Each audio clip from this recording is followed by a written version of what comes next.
अस्सलाम वालेकुम मैं तैयब एजाज हूँ।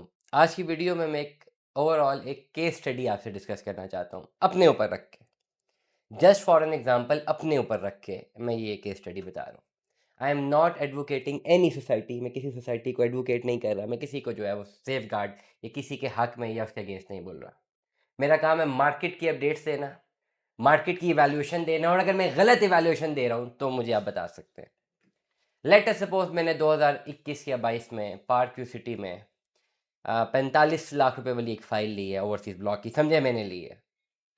2 साल में मैंने उसके पैसे पूरे कर दिए, 45 लाख रुपए मैंने पूरा दे दिया। 2024 में ये अपॉर्च्युनिटी आई कि पार्क व्यू की मैनेजमेंट ने कहा कि आप ये पैसे सारे जमा जिनके हुए में अपना पोज़ीशन अप्लाई करें, बट इस शर्त पे कि आप अपना स्ट्रक्चर बनाएँगे, तो हम ये जो 100 एक प्लॉट हमारे पास रेडी हैं, हम ये दे देते हैं आपको।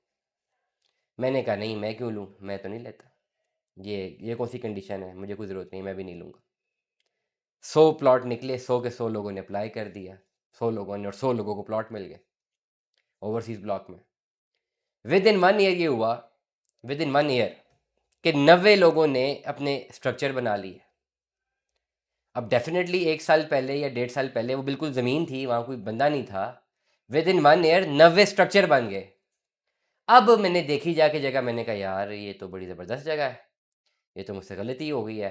अब ऐसा करता हूँ कि अब सोसाइटी को बोलता हूँ कि मुझे प्लॉट दें यहाँ पे, जो 1 साल पहले ऑफ़र दे रहे थे ना, अब दोबारा मुझे ऑफ़र दें, मैं यहाँ पे अपना घर बनाता हूँ। क्या अब उस लैंड की वैल्यू वो रही है, जो 45 लाख रुपए में मैंने प्लॉट बुक करवाया था? क्या वो जो ए, बी, सी के प्लॉट्स हैं, क्या मुझे उस ये वैल्यूएशन उस पे मिलती है अभी?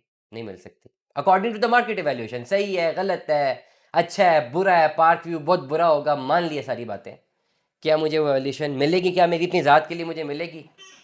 कि साल पहले जब मेरे पास ऑप्शन थी कि मैं अपना पोज़ीशन लेके घर बना लूँ, जिस प्राइस के ऊपर मैं कर सकता था, अब साल बाद जब मैंने देखा कि यार वहाँ तो सारे घर बन गए हैं।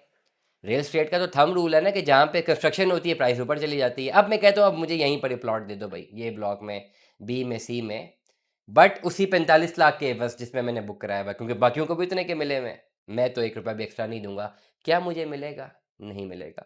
मुझे अब वेट करना पड़ेगा, आगे जब नए ब्लॉक्स बनेंगे मुझे वहाँ पे मिलेगा। मुझे उस इवैल्यूएशन पे यहाँ पे नहीं मिलेगा।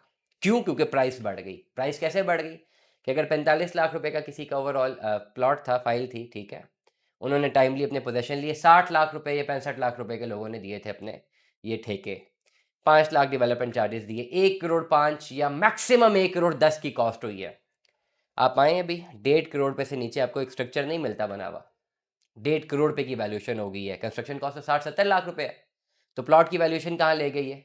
80 लाख रुपए में 5 मरले के प्लॉट की, उस प्लॉट की जो मिला हुआ है, और जो नहीं मिला हुआ उसकी कोई वैल्यूएशन नहीं है। इसीलिए अगर अब मेरे पास प्लॉट पोजेशनेबल पार्क व्यू के शुरू के सेक्टर में ओवरसीज ब्लॉक की बात करें, वहाँ नहीं है, और मैंने शिफ्ट करना है, तो मुझे अब इवैल्यूएशन ऑफ टुडेस रेट के ऊपर देनी पड़ेगी, तब जाके शिफ्टिंग होगी, अदरवाइज नहीं हो सकती। दुआ में याद रखिएगा अपना, बहुत सारा ख्याल रखिएगा। Stay tune with us. अल्लाह हाफ़िज़।